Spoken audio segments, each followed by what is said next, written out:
Boom, boom, boom, explosion, boom! TDS has towers that explode enemies, which can help against cluster of enemies heading your way. They can be pretty powerful when synergized with stalling towers like Freezer, Sledger, Cryomancer, etc.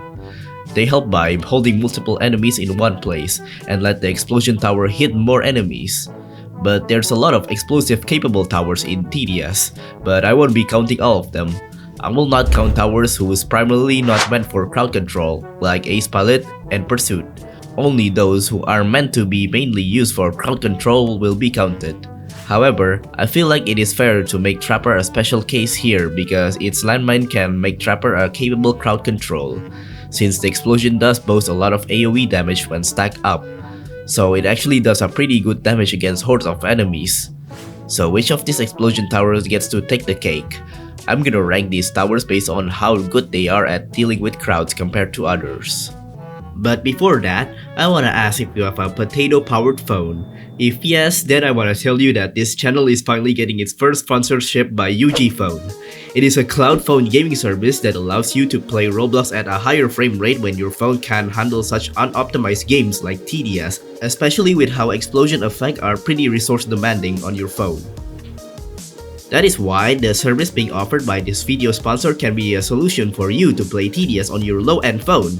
Instead of having your phone doing all the hard work rendering a very unoptimized TDS graphic, UGPhone lets you use their powerful hardware that can be streamed directly to your phone.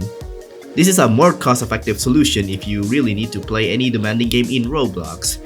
You can even have multiple accounts running at once. So if you want to grind TDS on both on your main account and alt account at the same time without any lag, you can very much do it with this cloud gaming service. If you want to try out their service to make your low-end phone able to properly run TDS, you can use the affiliate link in the description to support me as well. Now let's get back to the video. So there will be 8 towers that I will be ranking that primarily do explosion damage plus Trapper, starting with Paintballer at number 8, which is the lowest. This tower is a complete garbage, and do I even have to explain why this tower is bad? Oh well, this tower has a pretty weak explosive capability, only dealing 15 damage in 4.5 radius at max level. The radius is the same as Demoman at max level, but not as damaging as Demoman. To make it even worse, this tower can only hit up to 5 enemies.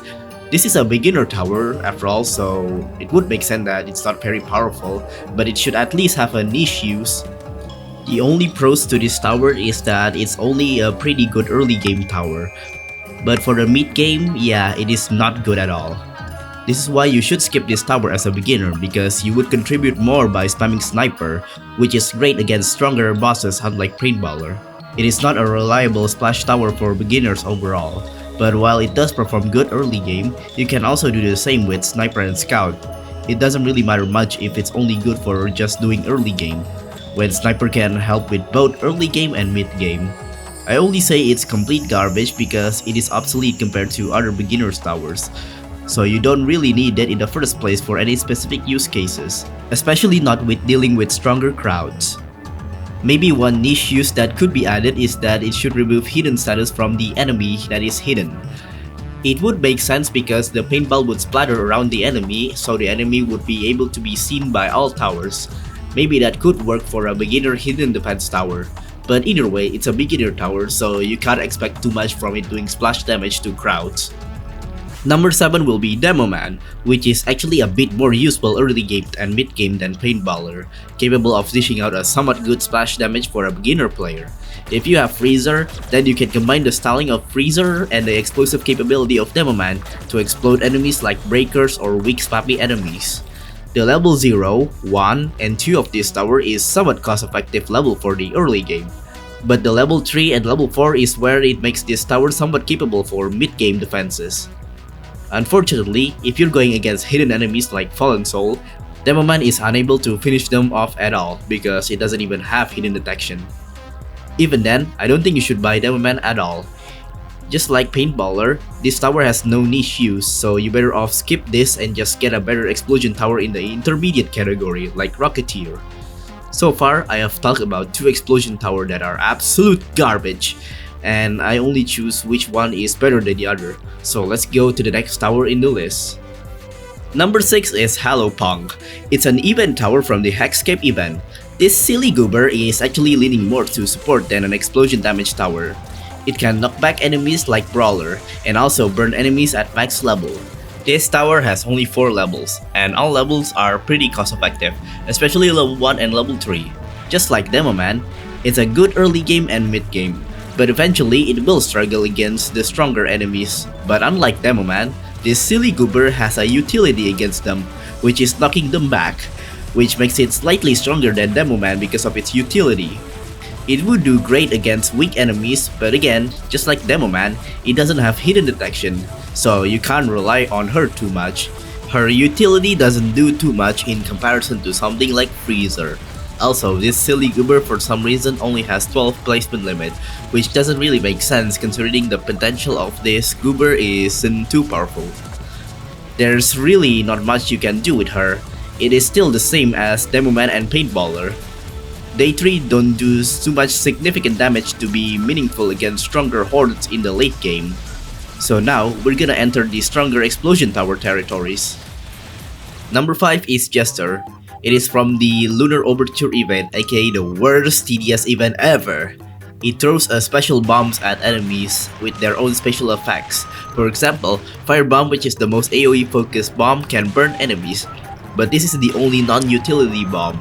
The other bomb like Ice Bomb, which you can get by level 2, can chill multiple enemies. Unlike Freezer, it can only target one enemy at a time, except for its active ability at max level. Poison Bomb is the only non-AoE bomb, only dropping puddle that melts enemies' defense, but it won't do any explosion damage upon contact with enemies. By level 3, you will be able to use Poison Bomb. And finally, Confusion Bomb, which can make enemies go backward. All of the bombs have the same explosion radius being 3, and also a max hit limit the same as a Paintballer being 5. But despite those drawbacks, Jester is still way better than Hallow Punk. The Firebomb itself is already really good at dealing with early game and mid game. But in the late game, you wanna use the other bombs to help stall enemies, which is way better than Hallow Punk. This tower has a placement limit of 8, and it has hidden detection at level 3 unlike the previous 2 towers. Number 4 is Firework Technician, which doesn't do AoE damage by itself but gives other towers the capability to do AoE damage by firework buff. This is the formula on how often the tower will do explosion damage. Yeah, pretty confusing, right? Well, to make it simple, it basically means that the faster the fire rate is, the less often the tower will do explosion damage. This tower also has another awesome utility, giving all detection to any tower in range for a specific amount of time every wave.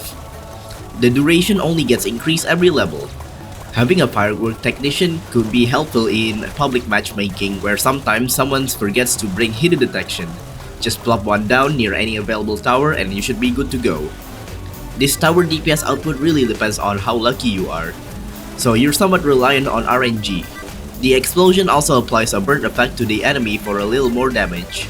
And every level increases the chance of the Firework Technician explosion to activate. You can try getting this max ASAP, make sure there's a lot of tower near it for it to be worth it. Though for some reason, this tower is really buggy. For example, if you have UAV consumable and Firework Technician detection buff on any affected tower, after UAV duration ends, the tower hidden and flying detection gets removed even if they already have hidden detection and flying detection by itself, which can be really annoying. Number 3 is Trapper, because at level 2, the landmine is crazy powerful. It's pretty underrated. Most people would probably place Trapper at the back to stack up a lot of traps, but instead it's better to place it at the front if you're using landmines. As counterintuitive as it sounds, it shreds most of the weak enemies. If you manage to get it to level 4 max landmine as soon as possible, you're basically destroying anything that has less than 1k HP. The burn damage that comes with the explosion will eventually kill the enemy, unless the enemy has no burn status like Fallen Hazmats, which is very unfortunate.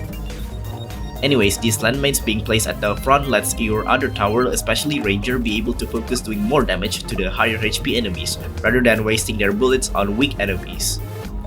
This is why if you wanna use Trapper, place 7 max landmine at the front. It is so crazy powerful. By the final wave, you can switch to Bear Trap to stall the final boss, cause the landmine won't be very useful by then. It is crazy good at keeping enemies at bay. Trapper works basically in any game mode, and as long as it's not facing enemies with no burn status. Number 2 is Rocketeer. This tower recently got a rework and now it's much better to use. It has a great cost efficiency on all levels, especially level 2 being given a hidden detection. Hidden detection on primarily AoE towers is pretty rare, but Rocketeer has it either way. This tower is very viable against mid-game and late-game hordes. As expected of this being an intermediate tower, there seems to be a bug that makes this tower a bit weaker than it needs to be.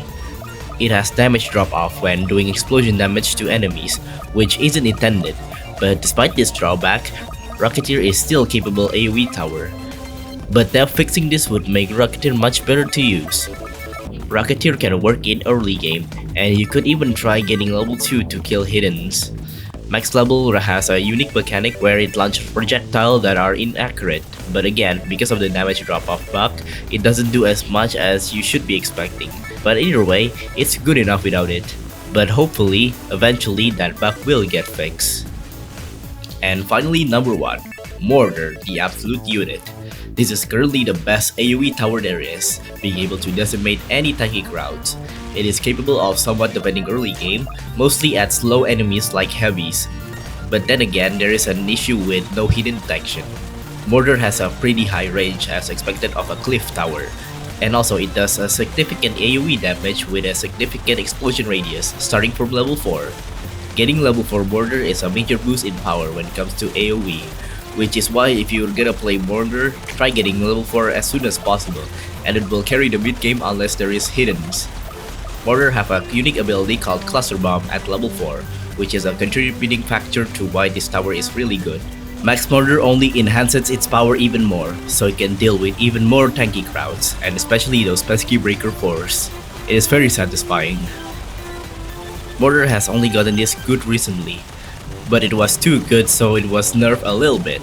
But either way, despite the nerf, Mortar is still strong. This tower is easy to get to, you just need to grind to level 75, which wouldn't take long, and there's no other cost. Unless you buy this game pass. Anyway, so that's 8 explosion tower rank based on my opinion. If you want to express your own opinion, then feel free to do so in the comments. If you like this video and want to see more of me talking about TDS tower, game mode, etc., then be sure to like and subscribe with notification bell turned on. Thanks for watching.